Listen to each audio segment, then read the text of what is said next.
Hello, everyone. Welcome to the Road to Recovery podcast.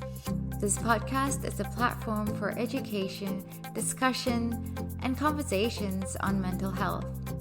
I'm your host, Amira Shah, and in this podcast, you'll get to know more about the therapeutic process, insight into life from the perspective of the psyche, and also join me in exploring current issues with other practitioners. I specialize in grief, but I'm always interested in learning about the human experience of the mind, heart, and spirit. So join me on this journey of in-depth learning about ourselves and the world we live in.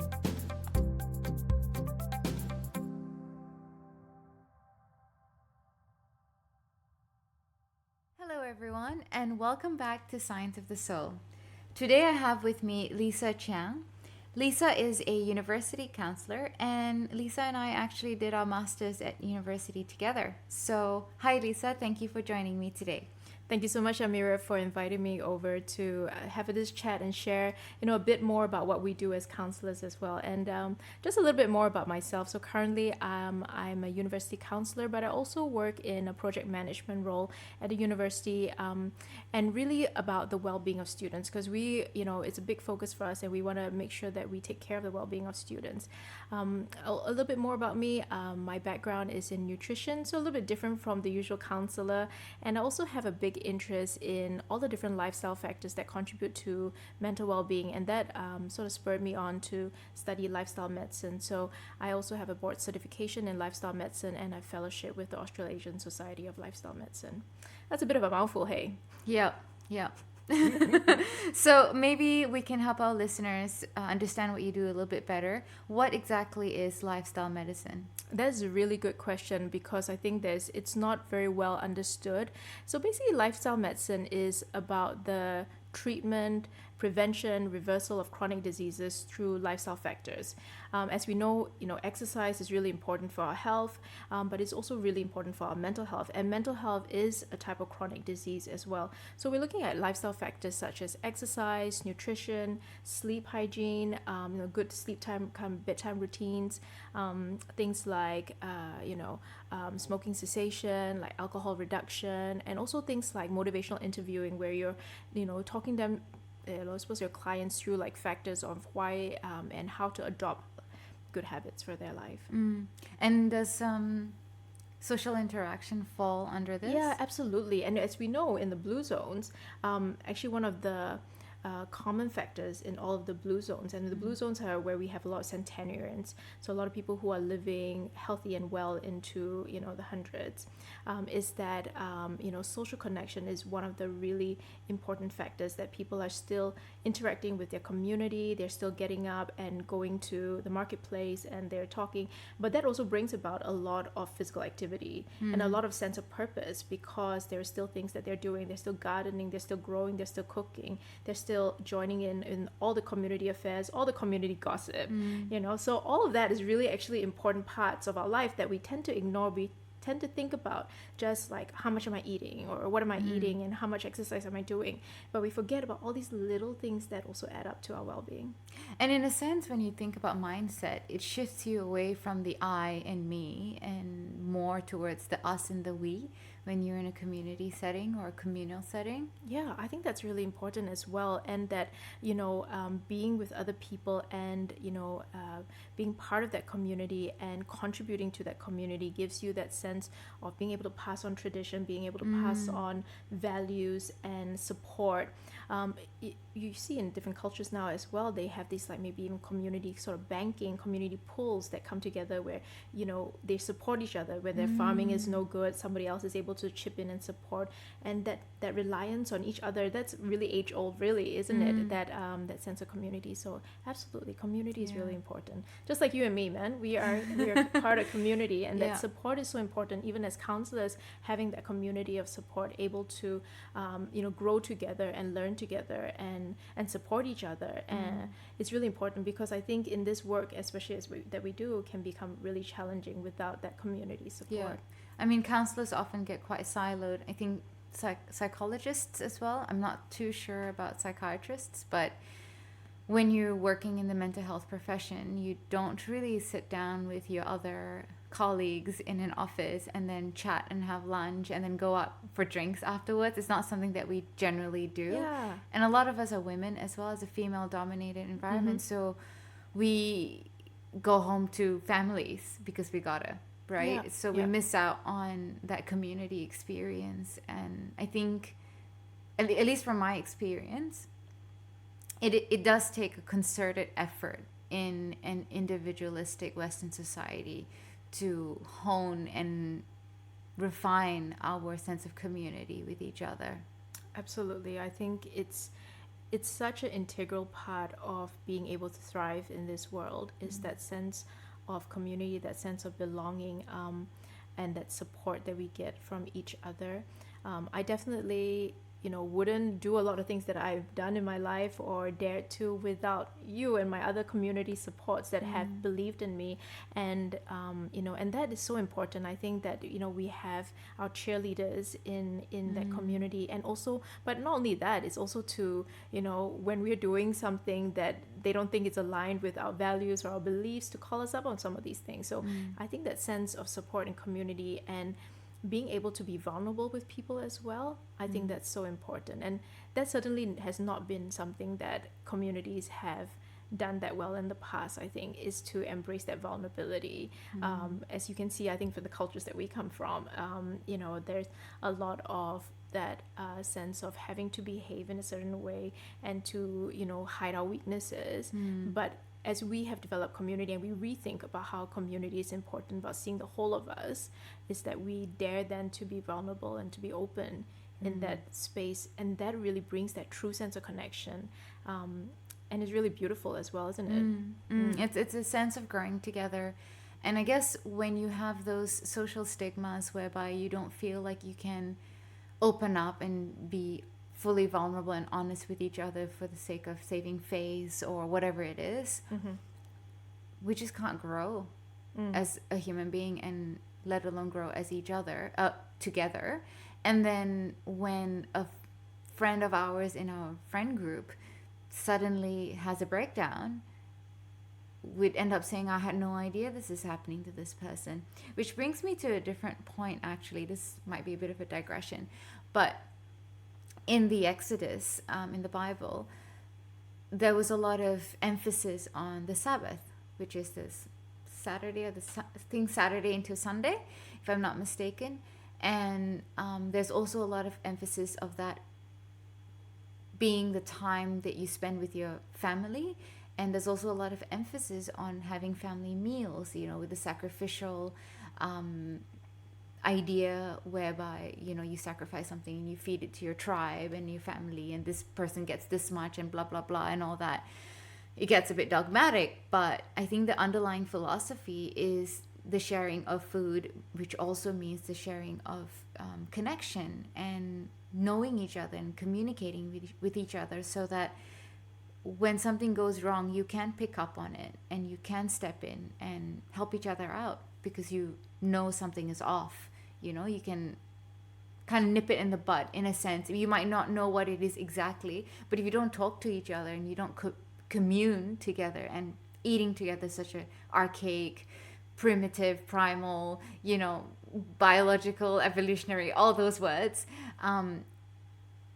sense of humanity, then and then if you think about how we are these days, we're always, well, not we are always, but I sometimes find myself eating alone quite often, and that actually makes me a bit sad, because I grew up in a culture where we always ate together and we talked and we aired our grievances and celebrated each other's successes together. So definitely, I think when you talk about nutrition and lifestyle medicine, I'm also thinking about what are we eating and who we're eating with, and what happens while we're eating and partaking in these activities, like the people in the blue zone.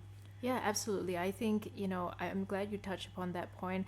Food is not just about nutrition, or in the sense of how much nutrients you're getting. But I mean, you can think of it as nutrition because it is nutritious for us. It is growing us in our souls. It's that sense of connection, and that also that contribution, right? That the mom or the parent or the person that prepares the food puts a lot of love and attention and values and tradition and into their cooking. And it's a labor of love that brings people together. Absolutely, that food, like now, even with the fasting and the Ramadan, how much food, is centered around eating together at the end of the day, when you're coming together, and that big sense of community, and that breaking fast or breaking food together and eating together just really connects us in a joyous way, because there is that sense of meeting our physical needs, but also meeting our emotional needs. And I've tried my best as well to pass that tradition and continue that. We always, like, as a family, eat together. And I think in the main meal, which is the dinner of the day, because of course lunch, kids are at school, I'm at work, but trying to have that space to talk, to communicate, ask ourselves about the day, ask ourselves about the food and how delicious it is. And that's the important part as well, is that when we are enjoying these things together and we're thinking about it, it brings us into the present moment. And that is a part of that lifestyle factors, where we are, always nowadays so caught up in the busyness, in the doing, that we often don't remember to come back to the simple things in life, to come back to being present, the being mode, to being together with each other, sharing the same food with each other, talking about the food together, experiencing it together, and connecting with each other over. And food is so multi-pronged, right? Like, it's not just that connection as well that we have, but it's historical. It's like the love of our grandparents and ancestors. And I mean, I suppose I come from the tradition where we may not articulate love so much. I mean, that's something that we try to change now in with our children. But I came from a culture where love was articulated through cooking and through doing things for other people, and for showing concern or care, or the little things that you would do for each other that were not verbalized. And acts of service. Absolutely. And I think that was a big thing for me growing up, and for me observing in the previous generations as well, that were not involved in like raising me, but like me observing my parents with my grandparents and things like this. I think that these little, like, altruistic kind of acts of preparing food, or concerns about food for you and your health and your well-being, is so integral to feeling safe and loved and cherished. And when you say that, I'm thinking about how, like, what food does for us, right? It sustains our livelihood. And when like collectivist cultures such as ours are just constantly feeding us, because it is a love language, and like I'm a feeder as well. It is my love language as well. So I think it comes from a sense whereby I care about you and your livelihood. Hence I want to feed you and make sure you'll stay alive and be well within yourself, in terms of like, and the best way I can do this is by giving you nutrition. Obviously there are a lot of other ways that we have established now where we can show love, and it doesn't have to be through food. But it's interesting. It's a very curious thing, isn't it? Like culture and tradition. And I think I've been thinking a lot about the Western view of psychology and our cultural lenses that, and that you're the expert in that as well, like looking through cultural lenses. And I think about, absolutely no culture is perfect, but in wanting to improve or to get more articulation of love and things, that we don't throw the baby out with the bathwater. Like, in that sense, that there's some of these really beautiful things about our culture, that dedication, I mean, like, that our parents had for us, and a lot of in pursuing just words of, like, words of affirmation that we probably don't have a lot in our culture. That wasn't a common thing to get those words of affirmation. But in pursuing that, I don't want to lose these acts of service. I know, like, what I mean? Like, there's a way that even though they were not articulated, we knew that we were cared for and loved. And sometimes just saying, like, words almost a much easier than those acts. Actions. And so by just saying, I wish this was my culture or this was the way it is, I don't want that to take away from the beauty as well. I mean, like, of the culture that we did come from. And that, so it's a very, I suppose what I'm trying to say, and this is my viewpoint, you know, is that it's heart bridging, having one foot in each world, and also seeing the beauty in each one and trying to pull from that into our lives and into, you know, being able to also view it through a cultural lens when we work with our clients. And I think that brings to mind the word transculturalism, because now we are, especially in Australia, we are, I wouldn't even say we're multicultural anymore, we're transcultural. We bring so much cultural hybridity in our lives and within ourselves, and we identify with so many different cultures as well. So for example, if I were to use myself in my life as an example, I'm from Singapore, which is Southeast Asia. I grew up around a lot of Chinese people. My best friend was Chinese. I'm Indian, and I'm, you know, was born Muslim as well. And then I went to the Middle East. I'm not Arab, but I identify with so many of the Arabian cultures and the language, and you know, there's of course the religious aspect as well that was kind of ingrained and inherited from young. And then, you know, my sisters and my family lived in Central Asia, so they've absorbed some of the like Russian cultures there as well. And then we've lived in Australia, which is just so colorful culturally, and having gone to international schools for since from the age of 13 until 18, which is a long time, formative years, being exposed to all of that, which is very Western, but also just super eclectic. And then here I am, like you say, I'm trying to hold on to the cultures and the values that we've inherited. And even that would be like Southeast Asian, Arabian, South Asian, because of the Indian aspect as well. And then the Central Asian, that comes in a little bit here and there. And then also wanting to embrace the science and the Western approaches that also work. And we're just constantly toggling. And every time life throws us a spanner, we're just like, okay, well, how am I going to navigate through this dilemma, whether it's moral or ethical or, you know, spiritual, whatever it is, according to all these inherited cultures and beliefs and values. So yeah. I mean, and your knowledge and your skill sets that on top of that as well, right? So there's so many lenses that we view the world through. Exactly. And I think, I mean, we can see it as a challenge, but we can also see it as, you know, our unique strength in being able to almost see it from all these different point of views. And I think, you know, for us being multilingual, like being able to speak another language, that comes with it as well, a different way of thinking. Yeah, true. Yeah, and Definitely. like different phrasings and different emphasis, and so that is a different lens that we view through as well. So it's definitely an advantage, but also a challenge, I think, to have a lot of that viewpoints. And I think it's a challenge when it comes to raising the next generation and figuring out what to preserve and what to, you know, the traditions and cultures to preserve, and what to then, you know, instill in them, and things that we didn't have growing up as well, and how do we bring that about, you know, through things that we do. Yeah, so it's definitely progress. Yeah.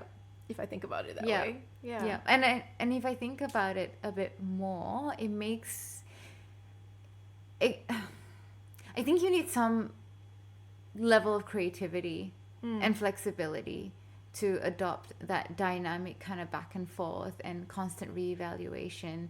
And especially if your family itself is intercultural or interfaith, like you also have to learn how to be respectful of each other and also compromise. You know, there's so many challenges that come along with cultural diversity. It sounds really pretty and nice on paper, you know, like, oh, United Nations, we all wear different things and we experience each other's cultures. But when we're face to face with some really strong core values with our loved ones, where do we take it from there? Because you have all your inherited beliefs and values as well. Yeah, there's a lot of assumptions that we may have about each other or about ourselves even. And we don't know when we are, what maybe some even our values or core beliefs are until it's challenged.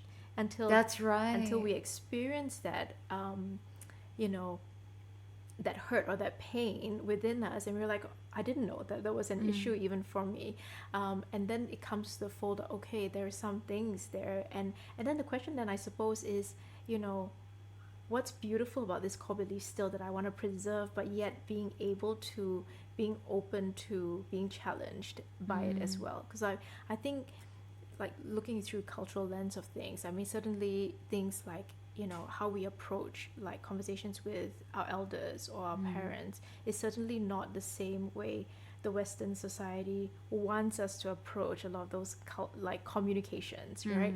And I think, you know, what's the harm in putting a cultural lens through the way we communicate and the way we set boundaries, the way we respectfully, you know, learn and grow as ourselves, but in a space that we can be authentic to ourselves, but also to be culturally sensitive. Yeah. And I think personally, or at least professionally, when I approach these matters with clients, it would be, let's establish what your core values are, cultural or not, like what is important to you, so that whatever that it is that you do is going to feel authentic, and therefore it will be sustainable. And then we can only craft these sort of, like, I guess, strategies forward in terms of perhaps forming boundaries with, you know, family members, for instance, but it will not be sustainable if it doesn't sit right with you. So we really have to start with you and, you know, what you feel is right or not. And I think that extends to even those lifestyle strategies, you know, that we have as well, like things like, you know, how important community is, but community looks different for everyone, right? And different ways, how important it is to share meals with others, but that looks different for everyone in different ways as well.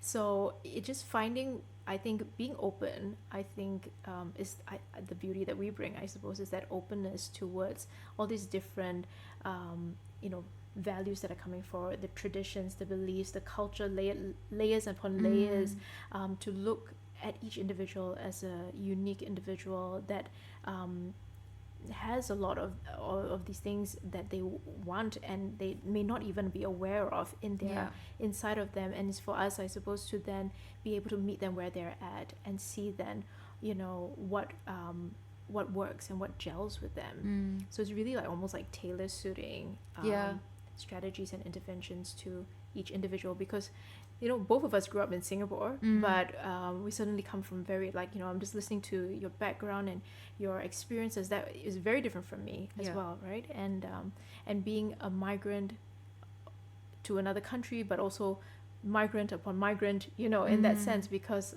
like in Singaporeans, we are all migrants. Yeah, true. And so, and identifying with the Singapore culture is different for me as it is for you as well, as the heritage and the history coming from our, like, you know, origin countries. I don't know how to say it, like, you know, historical origin countries. Like our ancestry. I think that plays a part. I mean, certainly, you know, things that our parents or grandparents would have said to us about values or what is right and wrong. It's not universal. No, definitely not. And I think one of the things that comes to mind when you're talking, I just think about how I normally start to approach issues around building boundaries within the family system, and also within the self that is, you know, coherent with values, is the virtue of compassion. And, you know, virtue is something that it's not a value, it is something that you actually have to keep working on, you know, to enhance and to hone and to strengthen. So if compassion is there, it's really easy not say really easy, no, it's easier. It's easier to be flexible. It's easier to be open. It's easier to adopt a different perspective. And also it's easier to not be so defensive, right? And then when you have compassion to start from, then you're able to soften your approaches and tailor your approaches a little bit better, because there's less resistance, psychologically at least. That's what I think. Yeah, I do love the way you think, and you know how you look so deeply into what for a lot maybe just superficially looking at issues and problems, and especially when we're connecting as people, and it's that opportunity for us to then put away our defensiveness, or like, and that I suppose, what are we defending? Are we defending our ego, right? Pretty much, our ego. So it's almost like we're putting away this preciousness of ourselves to truly be able to hear what's coming forward, because I think ultimately what we want as people is to be able to understand ourselves, that self-awareness, piece, but also to be able to then look and see where we're going to grow and how we're going to grow. And the most important thing, I suppose, to grow as people is to grow in our in our minds, in our being, in our ways of connecting and communicating. So it's beautiful, Amira. Well, thank you, Lisa. And earlier, before we started recording, we talked about, well, you mentioned intention and intentionality, and how you speak with people about that in terms of your decisions, and whether or not, actually, before I waffle on, tell me more about your stance on intention. I mean, I think recognizing, first of all, that we're all human, you know, and that we, as well-intended people, will make mistakes in our lives and in our communication. And so instead, I suppose, even with parenting, not just stating what needs to happen, but saying the intention behind the communication. So, you know, like, my hope and dream is for us to be able to connect, or for us to be able to, you know, have some more clarity on the situation. I'm human, I make mistakes, I have that kind of, you know, I lay down that information and that intention, and that frames a lot of the communication. Because when you say things like this with people that you love, it breaks down, I suppose, I need to win in this situation. The defensiveness. That defensiveness, because the ego comes up, right? And that sense that I need to win, because ultimately, it's not about that at all, right? I mean, what are you trying to win? You're communicating because you want to love them, or you want to support them, or you're afraid for their future, or you have your own insecurities, or your own belief systems that things need to happen in particular ways or particular sequences. And I think it's important to say, like, you know, I'm just coming from that best intention, and having that communication to be open that way, and that frames and it breaks down the walls of you're attacking me if I'm saying that that's the intention. I'm intending to communicate, I'm intending to connect. And I mean, whether that's with you know, from parent to child, or from you know, partners, lovers, you know, just sometimes we get caught up in I don't understand what's happening, or I don't understand what we're trying to achieve here, and I have this thing and you're not understanding, you're not hearing me. But when I communicate from a sense of intention, and I'm saying things like, you know, I just want to connect, or I just want to be able to let you know what I think, or I want to work on this together, I want to be on this journey together. I don't need maybe solutions, but I need us to work this out together. So when you're kind of framing what I'm needing from the situation, or my intention of the communication, then I think it sets up towards having a more for lack of a better word, successful communication. And I think when you're intentional, or you're being intentional, and I think this is something that, again, can be a muscle that we work. I don't think it's something we're born with inherently, because when we're kids, we're just obsessed with ourselves, right? Like self-gratification and all that. So with intentionality, when you were talking, what comes to my mind is humility and vulnerability. And it can be challenging for many people to take that step down and be vulnerable with the other consciously. You know, you have to be conscious about it as well. And especially when there's a power imbalance, like Yeah. parent, child, teacher, student, that sort of thing. The spirit of collaboration often gets overshadowed by that power indifference. Yeah. Mm. Yeah, I think, and just recognizing that we're human and that not every connection and communication is going to be perfect, but that it's not a one-time situation, right? Life, is not about pinpoint little times. There's so much opportunity to bridge that again in the future. What I mean by that is that, we may say things in a heated moment. We're human, right? Like, we may have that disruption in our relationship, but we can come back with a sense of openness and vulnerability when I'm in a better headspace to say, like, I don't think I handled that really well, or I think that was coming out from my history, or my insecurities, and be able to then connect again in the future as well. So I think sometimes we have to be kind to ourselves, and we think back, and I think if we're saying these things, sometimes we can reflect on some of these challenging conversations, and we go like, oh, I wish I handled that better. And I think that's, it's good to be able to learn, but it's also not good to dwell.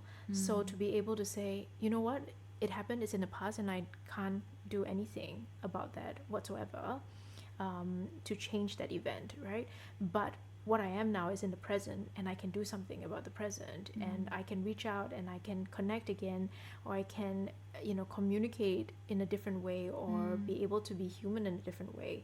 And look, I do that a lot. I mean, as a parent, sometimes you get caught up in in thinking everything is going to escalate or to move down a path of doom and gloom if you allow something to happen. And then you can get a bit of a tunnel vision, right, at that point, where you start to think that this is the only solution, and you push your point, and and then when you have a moment to pause and cool down, then you recognize that there's a lot of more options and we could be more open, and being able to come back and say, you know what, like, that was me speaking from this part, and that I was concerned about these things, and to be able to have that next conversation again. It's permission to be human as well, isn't it? Like, you have to give yourself permission for that, because otherwise you just end up being in this like analysis paralysis state, or rumination, or regret, when you realize that you didn't handle it the way you wanted to handle it. I mean, it's about modeling, isn't it? Like, That I mean, too. I think if you think about the greatest gift that you can give to the future generation is for you to be well, for you to be, to find yourself, to be okay with yourself, and to be happy with yourself. And then you're able to then be empathetic, to be graceful to others, right? So I think that is, is that modeling that they don't really learn from what we say, but rather how we say it and what we do, right? So if you think that it's super important to get it right, it's, first of all, it's life, right? It's not one pinpoint. It's all, we talk, and I remember we learned about good enough parenting. That's right. I think it was 60% good is good enough. Like, they'll remember you well. That's right. And I think the 40% is also about acknowledging that we are human and articulating that we are human. I think it's not only important to just pretend that you are the super parent kind of thing, but to say and articulate and say it to your children that maybe I didn't handle that well, or maybe I could have done this differently, and stuff like that. And even in therapy, like even with our clients, we are also human. Let's just, there is that power differential as well, right? But we are human, and we are there, and sometimes you will ponder upon a session and think, maybe we could have done a different thing, or we can bring something else up, or I felt that when you said certain things that I didn't, I wasn't able to attend to you as best as I could. We're human. I think we should talk about these things. I think that that's part of modeling how to be human, as part of the therapeutic approach as well, that we bring our own humanity and our own imperfections as something that we are not afraid of. In normalizing We normalize it. We're all flawed, Hey guys! Thank you so much for tuning in to Science of the Soul. This is a short interruption to let you know that if you or someone you know are in need of more support, you can find me at Road to Recovery on my Facebook page, my Instagram, or my website at aroadtorecovery.org. I hope you've enjoyed listening so far, and now let's get back to the podcast.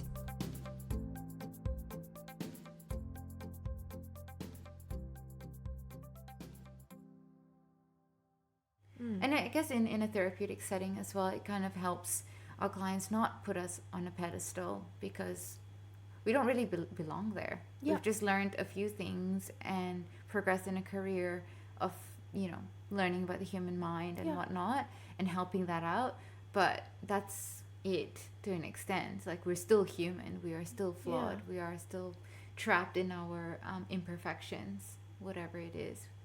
Absolutely. I think it's the, if I can paint a picture, it's like walking beside you, right? We're not in front of you, but we are just there beside you as you go through. We can see certain things, we will talk about it, but we are walking this journey with you. So lifestyle medicine. Yeah, back to strategies. What's interesting? There was this recent article, I think maybe lots of us may have seen it in the news as well, about exercise for depression, and talking about the different exercises that may be most effective for depression is based on things like gender and age, but also bearing in mind that all exercise will have benefit for your well-being, your physical health and your mental health. In fact, if they could bottle exercise in a pill, that would be like one of the most effective sort of medications out there. Well, I do propose exercise to, I think, all of my clients who, the ones that already exercise, they know the benefits, so I don't talk about it too much, except for, have you exercised lately, since you have experiencing a slump. But in general, that is usually something I do go to, like your sleep, your exercise, are you eating well, and are you isolated, like the 4 protective factors, right? Tell me a bit more about the types of exercise that support the well-being of different genders and age. It was very interesting because I think why it was so interesting is because it wasn't what we expected. Okay, tell me. So, few things. One thing is that autonomy in exercise is not as effective as you think. What I mean by that is that just allowing people to choose and feel a sense of autonomy in their ability to choose what they want to do for exercise leads people to just not do any exercise. So where we think like autonomy is really important scientifically or theoretically, but as evidence-based, autonomy wasn't as important. And this was a big systematic review, and a meta-analysis, so it's looking at 200 over articles, and like 1,400 participants. So it was a big study, and please do not quote me if I get some of the details wrong, because me and Mira are just talking here. But I think that was an interesting point. And the other interesting point as well is that the exercises that were slightly more effective for men were things like yoga and qigong, which is opposite of what they'd be inclined towards. So basically you have to go against your gradient and your proclivities. And I think Andrew Huberman talked about this, and he talked about how this stimulates the I don't want to get this wrong, anterior singular, you know what, let's not go into the scientific details. Well, but that part of the brain is the thing that thrives from you doing things that are not comfortable. And that might be a really important factor as well. Or it could be things, and this is just hypothesis, is not part of the data, but hypothesis that things like maybe for just typically for the male gender typically is not as present and not as mindful and not as, so having those things is that combination of doing like things that are more present, more mindful, that has benefits beyond physical activity. Okay. So the there may be, yin. like there may be some parts of, like, qigong is something that my grandmother used to do in Yeah. the park. And by the way, it's not, a lot of times qigong is not done in isolation. So it is done in a community setting. It is done in the parklands. It's done with other people. And like the way my grandmother used to practice it was that she would meet up with all her friends in the morning. Like, I would go to school, she would go to the park with all her friends, and they would do qigong together. And after that, they would all go and eat breakfast together. And then after that, they would go to the market. And then that is the day. Every weekday was structured that way. Wow. How important is that for that sense of routine, that sense of community? And so and I mean, of course, and that practice, which is so mindful and so bringing it down to micro, like, movements, and how you're moving your energies through those kind of places, that intention in every movement. It's beautiful to watch. If you have never seen people do qigong, it's actually very beautiful to watch as well. And the other interesting thing was that for women, it was strength training, which is maybe not as typical, which is, I mean, it's more typical now, I would say, like, to do strength training. But that brought about a lot of benefits and this is specifically for depression. So we're not talking about, this study wasn't talking about any other mental health, or not talking about well-being. It was talking specifically about depression. So I found that was an interesting finding.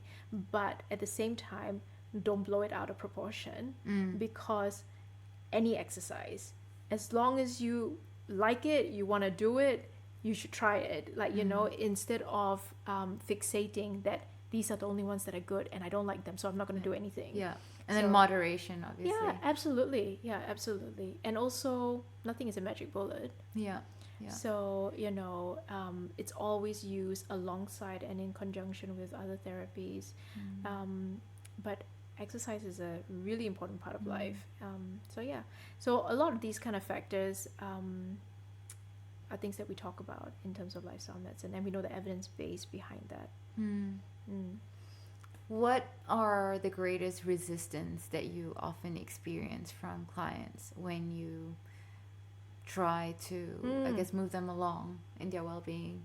Yeah, I think, first of all, I do work with predominantly young adults, and their other lifestyle choices come into more importance for them, like staying out, partying, or having, it's usually sleep that is a very challenging factor, I suppose, that we deal with.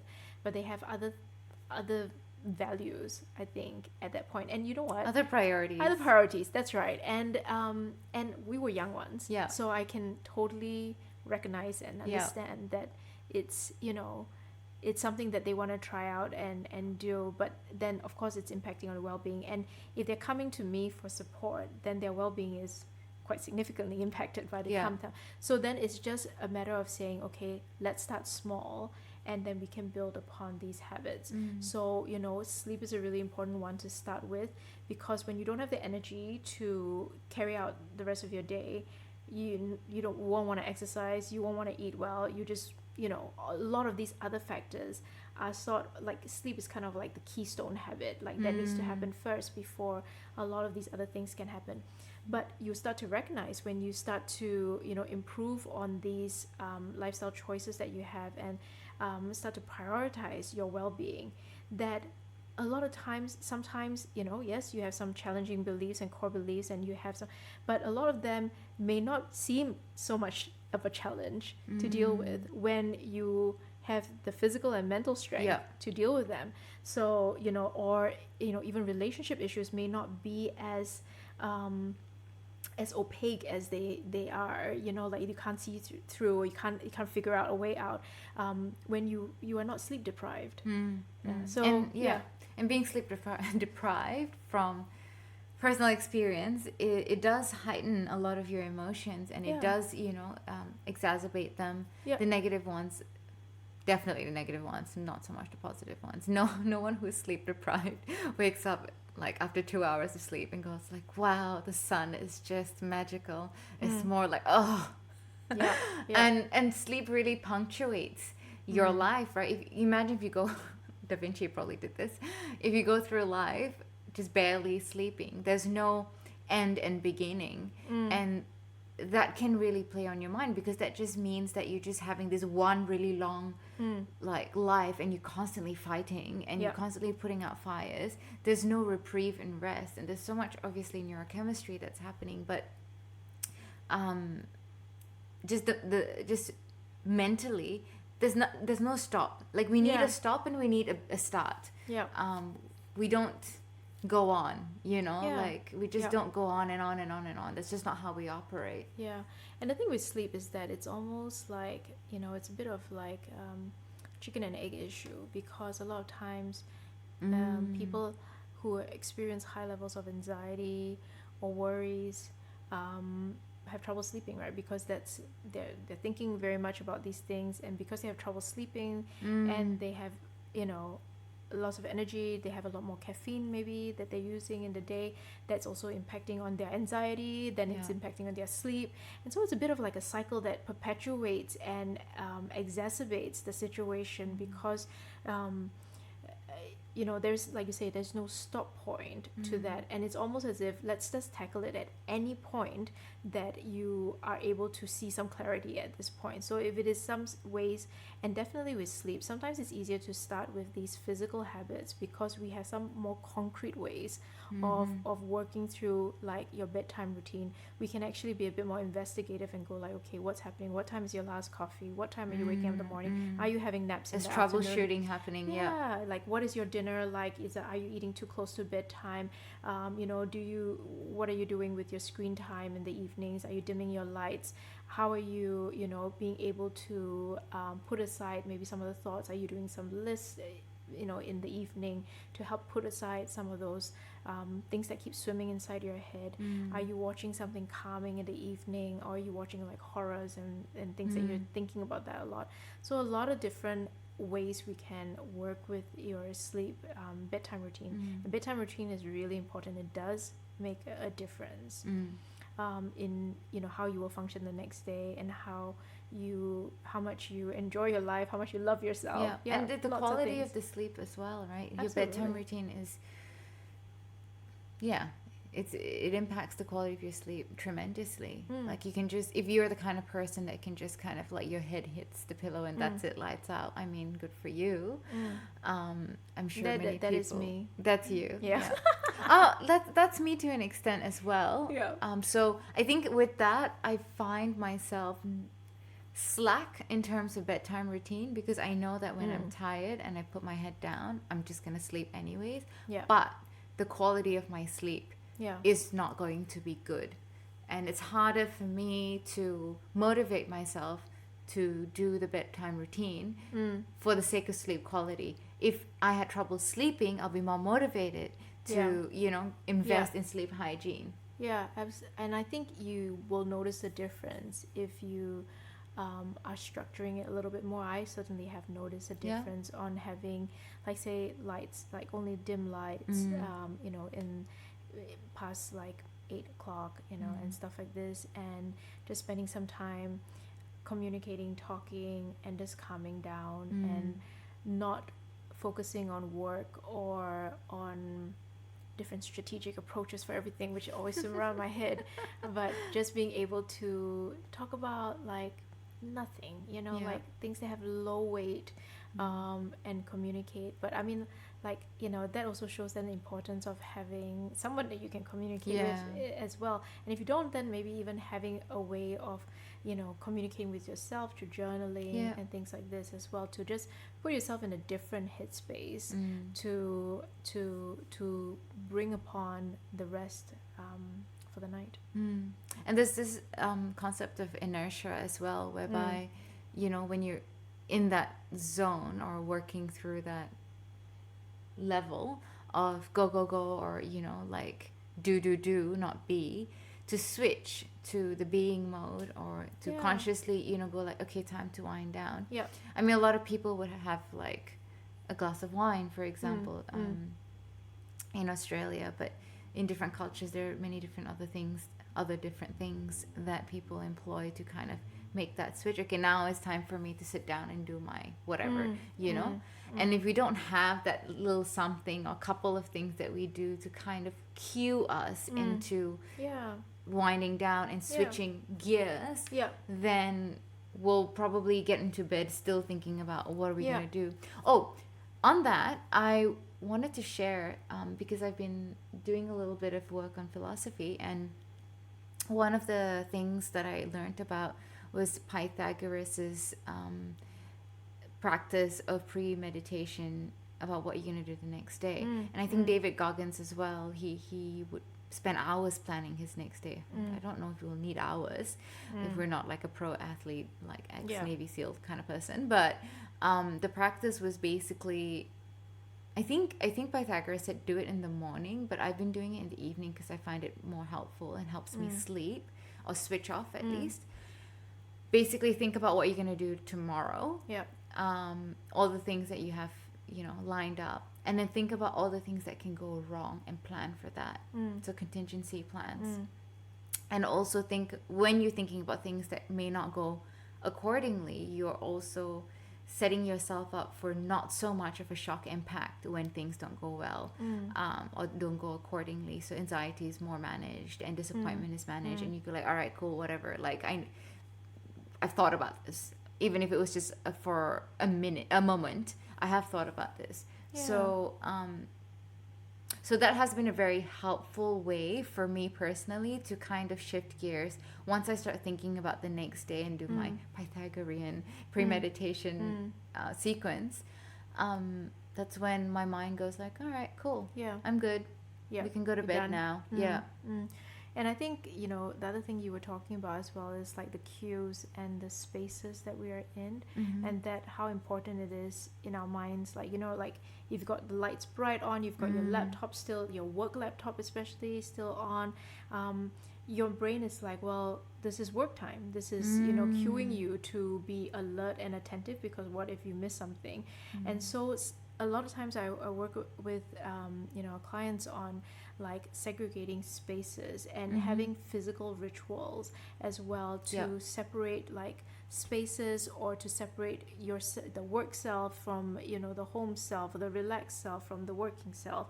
Especially if you work for yourself and you work from home, it is really important to find ways to like put aside things or put away things to, in your mind, even to shift that space. So it's a physical space, but your mind has to use the physical space to shift mentally into a different space. So even like things like scents, smells, you can use smells to shift space as well. You know, like if you want to use like citrus scents during the day, it really brings on a sense of, you know, invigoration and like, you know, being energized. And then using like more calming like lavender scents and stuff like during the night times to tell yourself, okay, this is not the same space that we are in. Lighting is another big one. People who work in a very, like, sometimes especially students in a dorm room, that is their whole world, right? They live in there, they do their work and in the there. lighting is horrid. It's horrid. So things that they can do to shift, like, you know, getting little bits of things. I even like get students to like you know, put like a pretty scarf over their workstation when it is done for the day. It's almost that ritual of putting the scarf over the station. This is now complete. This is no longer a space of work. This is now a space of rest and a space of, you know, being gentle with myself. And I've been hard with myself the whole day at work. To demarcate that quite obviously, right? Physically demarcate. I think it's important. And things like not doing, even if you're in a very small space, not doing work on your bed, or, you know, like bed especially is really just for sleep. And other things like, you know, but you know, not doing work on your bed, not trying to be productive in your bed space, because your mind is confused as when it is in that space as to whether this is productive time or it is rest time. And there's a lot more of a cognitive load in trying to tell yourself that this is different space, is a different space. I need to work on my strategies and just shift, rather than just physically be in a different space, or physically set some boundaries in your space, even if you have a very small space. It reminds me of training a pet, right? Your mind just, Your mind needs to feel and see and sense. Your mind needs to sense. Your brain needs to get this sensory input in order for it to understand. You can't think it into what you want it to do. You need to... That's right. Make it easy for yourself. Train it in a different way. That's right. Make it easy for yourself to be in a different headspace by shifting your physical environment rather than trying to shift your thoughts into a different headspace.